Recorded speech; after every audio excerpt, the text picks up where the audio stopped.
Good morning. सकाळची सुरुवात झाली आहे ब्रेकफास्टमध्ये काहीतरी नवीन खाण्यापासून.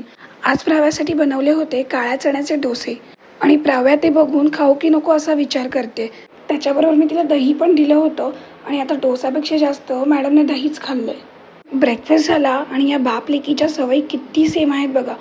टी व्हीवर गाणं लावलं आणि गाण्यावर डान्स वगैरे करायचं सोडून दोघेही त्याच्याकडे एकटक बघत उभे राहिले. आज लंचमध्ये छान चिकन पुलावचा बेत होता. त्यासाठी तेलावर घातलं जिरं, तेजपत्ता आणि कांदा छान फ्राय झाल्यावर त्यात मी घातलं मिरची, पुदिना, कोथिंबीर आणि लसूण ह्याची पेस्ट. चिकन आधी स्वच्छ धुवून त्याला दही, लिंबू, आलं लसूण पेस्ट, हळद, तिखट लावून छान मी मॅरिनेट करून ठेवलं होतं. ते त्यात घातलं. 10 मिनटं चिकन आधी छान शिजवून घेतलं. त्यानंतर त्यात भिजवलेला तांदूळ घातला आणि 15 ते 20 मिनटात छान चिकन पुलाव रेडी झाला. एकीकडे प्राव्यासाठीही मी चिकन पुलाव केला होता, पण तिचा थोडा कमी तिखट होता. ती झोपली होती म्हणून आम्ही दोघांनी आधी जेवून घेतलं आणि ती उठल्यानंतर तिला भरवायला घेतलं. पण मॅडमने बघता क्षणी नाही म्हणायला सुरुवात केली.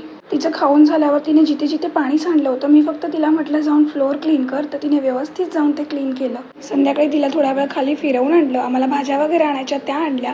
त्यानंतर घरी आल्यावर झोपताना डॅडीने तिचा हेअरबँड तिला लावून दाखवला आणि तिला बरोबर माहिती आहे तो तिचा हेअरबँड आहे म्हणून जिद्द करून डॅडाच्या डोक्यावरून खेचून खेचून ती काढायला लागली.